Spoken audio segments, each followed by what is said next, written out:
If you would like to create an activity that challenges your students to make matches between documents or text in documents to understand that the whole is derived from smaller parts, then use the Seeing the Big Picture tool. To get started, from the Seeing the Big Picture tool page, click Create an Activity. You will need to be registered and logged in order to create an activity. A new blank activity will be created in your account. Click Continue to begin adding documents and customizing your activity.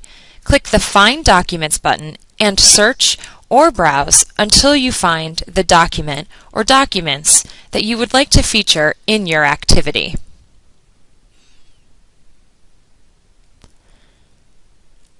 To add them to the activity, click the plus sign next to the document to include it in your activity. You could also use documents you've pre-selected by clicking on your starred documents.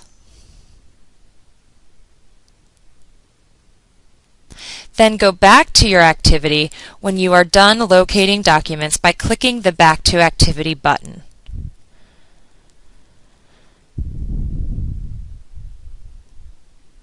Select the grid size for your activity. The documents that you selected will appear in the tray at the bottom of the screen. Select the document that you would like to appear after the students have successfully matched all pairs of documents. Click and drag the payoff document to the display panel. You may change the size of the document by clicking and moving the green boxes along the border. You may also choose to disable the document details if you do not want your students to have access to that information. To create matched pairs for the grid, drag the document out of the tray and onto the list. To add a text block, click inside of the empty field and then type your desired text.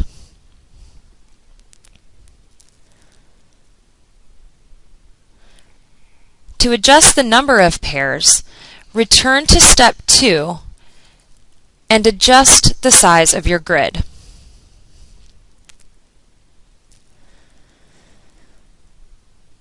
You then have the option to include text at both the beginning and conclusion of the lesson. The introductory text will be displayed before your students begin the activity and may include background information, instructions, or other relevant information. The conclusion text will appear when the students click the I'm Done button in the student view of the activity and may include a follow-up assignment or questions. After entering your text, you will enter the name of the activity, your name, the era associated with the activity, the skills that are targeted, and the level of Bloom's taxonomy. In the synopsis and instructions sections, you may include a brief description of your activity as well as notes on how to use it with students and other relevant information that you want to share with users of the site. At the bottom of the screen, there are two options for finishing your activity. You may either save and view, or you may publish. It is important to understand the difference.